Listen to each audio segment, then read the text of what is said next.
Assalamualaikum warahmatullahi wabarakatuh. Saya Lailatul Mutahharoh, mahasiswi dari jurusan Manajemen Dakwah NIM 12311193028. Di sini saya akan meneruskan penyampaian materi dari pemateri 3, yakni tentang etika dakwah menurut perspektif ulama aswaja atau ahlus sunnah wal jamaah. Dijelaskan di dalam buku Ilmu Dakwah karya Muhammad Ali Aziz halaman 116 bahwasanya tujuan dakwah itu adalah mengajak seseorang pada kebaikan. Jadi mengajak seseorang pada jalan yang baik, bukan malah mengajak seseorang pada jalan yang buruk.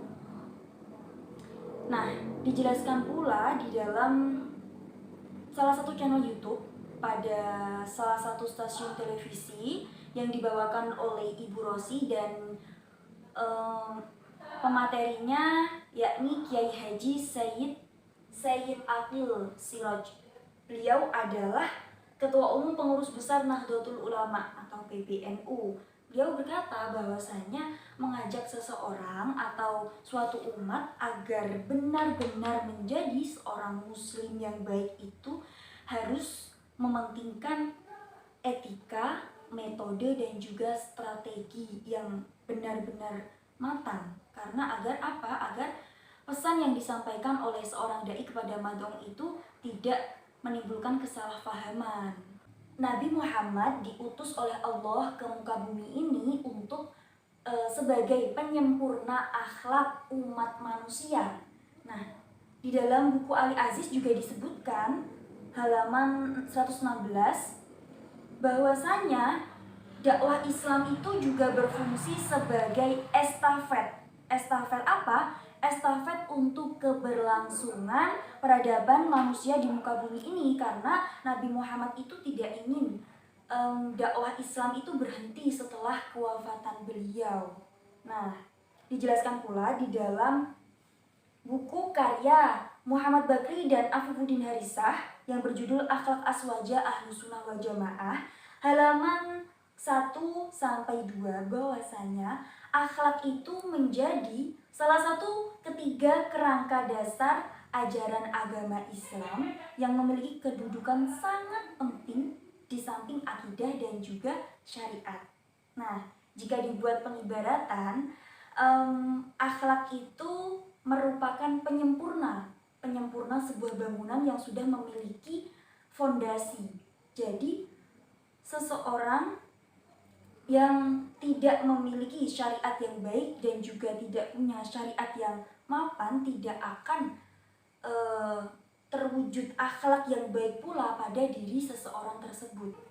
Dijelaskan pula di dalam channel YouTube pada sebuah stasiun televisi Kompas TV pada 30 Januari tahun 2021 yang dibawakan oleh Ibu Rosi dan pematerinya yakni Kiai Haji Sayyid Aqil Siraj. Beliau bertutur bahwasanya pada zaman dahulu Nabi Muhammad dan para ulama hingga Wali Songo itu dalam menyampaikan dan melakukan dakwah Islam selalu berangkat dari akhlakul karimah, akhlak yang baik, pergaulan yang baik, tutur kata yang baik, dan mampu menyikapi perbedaan dengan santun dan juga memiliki toleransi antar umat beragama yang baik. Keseluruhan tersebut merupakan tindakan yang dilakukan oleh Wali Songo dan ulama-ulama terdahulu. Beliau juga menegaskan bahwa ajaran agama Islam tidak ada bunyi membuli, mencaci maki, memfitnah, atau mengolok-olok suatu kaum dan juga individu lainnya. Bahkan sangat jauh dari itu, karena sebenarnya hakikat Islam sendiri adalah Islam rahmatan lil alamin, Islam yang penuh dengan kedamaian. Nah, pada konteks akhlak ini, etika atau akhlak ini, kita sebagai mahasiswa itu harus menggali pengetahuan tentang akhlak.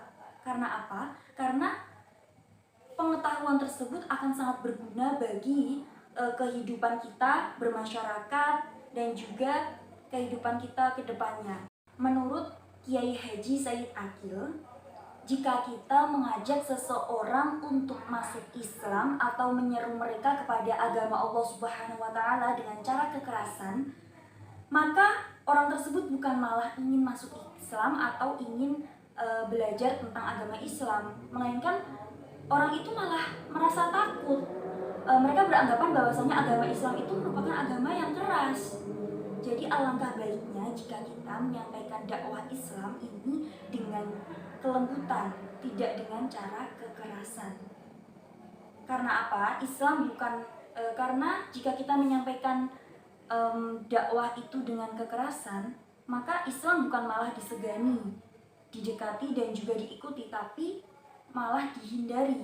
Berbeda lagi jika penyampaian dakwah dilakukan dengan cara yang baik dan juga santun, tentunya akan lebih banyak orang yang bersimpati untuk untuk bersimpati untuk belajar dan juga mendalami agama-agama Islam.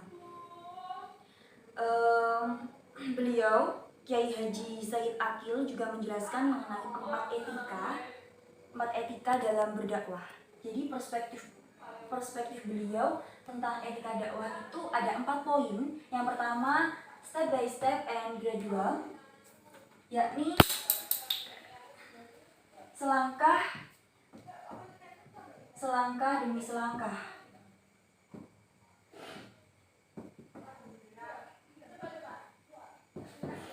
Selangkah demi selangkah atau bertahap. Yang kedua adalah mengurangi biaya dan meminimalisir beban.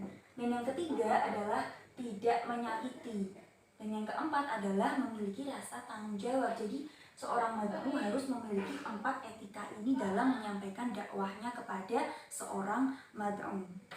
Dijelaskan pula pada Al-Quran surat Al-Hujurat ayat 11 bahwasanya kegiatan mencaci itu tetap saja merupakan hal yang jelas-jelas dilarang di dalam Al-Quran. Jadi hakikatnya seorang manusia dilarang untuk berlaku buruk seperti mencaci, meremehkan, mencela, memanggil orang lain dengan panggilan yang tidak semestinya atau melukai hati orang tersebut. Nah, diteruskan juga kutipan dari ayat 12 Al-Quran surat Al-Hujurat yang menjelaskan bahwasanya seseorang itu dilarang untuk berlaku suudon atau berburuk sangka terhadap orang lain, mengintip kesalahan orang lain, menggunjing perbuatan orang lain, menggunjing ibadahnya, menggunjing segala macam perbuatan yang dilakukan oleh orang tersebut. Itu jelas-jelas sudah dilarang oleh Al-Quran.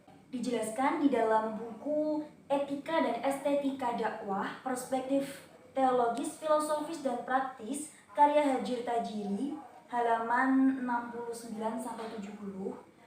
Di situ dijelaskan bahwasanya dalam berdakwah itu kita harus memiliki kaidah-kaidah atau aturan yang pasti.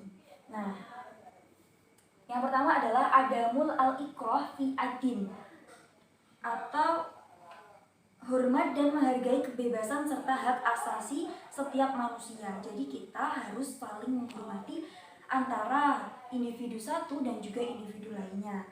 Yang kedua adalah adam ad-haraj, yakni menghindari kepicikan, kesulitan dan kesempitan. Dan yang ketiga adalah daf'u ad-darar wa al-mufasid, atau menghindari kesusahan dan juga madorot. Yang keempat adalah at-tadarruj, bertahap dan mengikuti proses. Yang kelima adalah dororu yuzalu syar'an, menurut syara bahaya harusnya dilenyapkan. Jadi jika ada suatu bahaya, alangkah baiknya kita menghilangkan bahaya tersebut. Yang keenam adalah suatu bahaya tidak boleh digunakan untuk melenyapkan bahaya yang sama. Misalnya ada seorang pembunuh, maka kita melenyapkan pembunuh tersebut dengan cara apa? Dengan cara menyuruh pembunuh lainnya untuk pembunuh yang satu tadi. Itu tidak boleh. Yang ketujuh adalah menolak bahaya haruslah didahulukan sebelum menarik manfaat. Jadi alangkah baiknya jika ada suatu manfaat dan juga suatu bahaya, kita itu harus menghilangkan itu bahaya tersebut. Barulah kita berupaya untuk menarik suatu kemanfaatan. Yang kedelapan adalah keterpaksaan memperoleh untuk melakukan hal-hal yang dilarang.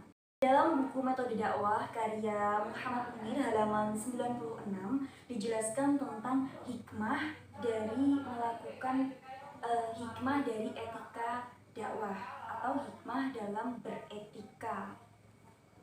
Nah, yang pertama adalah sebagai penuntun kebaikan, yang mana etika dakwah berperan sebagai pendorong dan juga motivator untuk membentuk kehidupan manusia yang suci, lebih baik, dan di dalamnya mengandung kebaikan dan kebajikan yang nantinya akan mendatangkan kemanfaatan bagi seluruh umat manusia pada umumnya dan juga kemanfaatan bagi dai tersebut pada khususnya. Yang kedua adalah membawa pada kesempurnaan iman. Karena apa? Kesempurnaan diri lahir dari kesempurnanya iman. Seperti yang sudah diriwayatkan oleh Abu Hurairah dari penegasan Rasulullah SAW, seorang mukmin yang memiliki kesempurnaan iman, maka ialah yang terbaik akhlaknya atau etikanya. Jadi seseorang yang memiliki etika yang baik itu pastilah memiliki kesempurnaan iman. Yang ketiga adalah menumbuhkan kerukunan antar umat beragama atau yang kita sebut sebagai toleransi antar umat beragama. Mungkin itu yang dapat saya sampaikan. Kurang lebihnya saya mohon maaf atas segala tutur kata yang salah, yang saya sengaja ataupun yang tidak saya sengaja. Assalamualaikum warahmatullahi wabarakatuh.